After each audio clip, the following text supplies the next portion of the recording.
Morning ഡ്രൈവില് ഒരുപാട് സന്തോഷത്തോടു കൂടിയാണ് ഞങ്ങൾ ഇന്ന് ഇവിടെ ഇരിക്കുന്നത്. കാരണം ഒരു സിനിമ ചെയ്യുക, ആ സിനിമ നമ്മുടെ മുമ്പിലേക്ക് എത്തിക്കുക എന്ന് പറഞ്ഞാൽ നിസ്സാരപ്പെട്ടൊരു കാര്യമല്ല. ചേട്ടാ ഒരു സിനിമ ചെയ്യാന്നല്ല, ഇപ്പൊ ഒരു ഷോർട്ട് ഫിലിം ചെയ്യലായിക്കോട്ടെ, അല്ലെങ്കിൽ ഇപ്പൊ നമ്മൾ ഈ വീഡിയോ എടുക്കുന്നു, ഉം, ഇതിനൊക്കെ പിന്നിൽ ഒത്തിരി വർക്കുകളും കാര്യങ്ങളും ബുദ്ധിമുട്ടുകളും ഒക്കെ ഉണ്ട്. തീർച്ചയായും.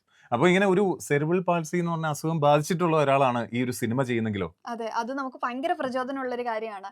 ഈ അടൂർ സ്വദേശിയായ രാകേഷ് കൃഷ്ണ എന്ന് പറയുന്ന ചേട്ടനാണ് 15 പുതുമുഖങ്ങളെ വെച്ച് ഇന്ന് തിയേറ്ററുകളിലേക്ക് സിനിമ ഇറക്കുന്നത്. ഈ കളമറ്റ് 24 എന്നാണ് ഈ ഒരു സിനിമയുടെ പേര്. 6 തിയേറ്ററിലാണ് ഈ സിനിമ ശരിക്കും ഇറങ്ങുന്നത്. സിനിമ ഇറങ്ങുന്നത്. അപ്പൊ ഈ സെറിബ്രൽ പാൾസി എന്ന് പറഞ്ഞ അസുഖം ബാധിച്ചിട്ടുള്ള ഒരാളുടെ കാര്യം പറയുകയാണെങ്കിൽ അദ്ദേഹത്തിന് നടക്കാനായിട്ടും നിൽക്കാനായിട്ടും ഓടാനായിട്ടും അല്ലെങ്കിൽ സംസാരിക്കാനായിട്ടും ഒക്കെ ഒത്തിരി ബുദ്ധിമുട്ടുണ്ടാവും. ബുദ്ധിമുട്ടുണ്ട്. ഈ ബുദ്ധിമുട്ടുകളൊക്കെ മാറ്റി വെച്ചിട്ടാണ് രാകേഷ് നിങ്ങൾ ആ ഒരു സിനിമ ഞങ്ങളുടെ മുമ്പിലേക്ക് വെച്ചിരിക്കുന്നത്.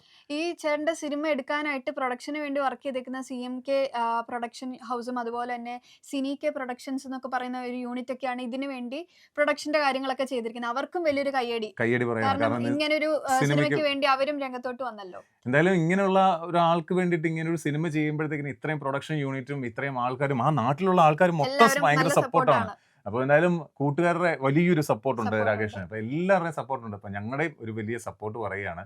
ഒരുപാട് സന്തോഷമുണ്ട്. നിങ്ങളുടെ പോലുള്ള ആൾക്കാർ ഇങ്ങനെയുള്ള ആൾക്കാർക്ക്, അതായത് ഈ സെറിബ്രൽ പാൾസി പോലത്തെ അസുഖങ്ങൾ ബാധിച്ചിട്ടുള്ള ആൾക്കാർക്കൊക്കെ, മാതാപിതാക്കൾക്കും കുട്ടികൾക്കൊക്കെ വലിയൊരു പ്രചോദനമാണ്. അതെ. അപ്പോൾ എന്തായാലും മോർണിംഗ് ഡ്രൈവിലൂടെ ഞങ്ങൾക്ക് ഇത് തന്നെ പറയാനുള്ളൂ. നിങ്ങൾക്ക് എല്ലാവിധ ആശംസകളും നേരെയാണ്. കൂടെയുണ്ട് ജോബി. ആൻഡ് ടാനിയ.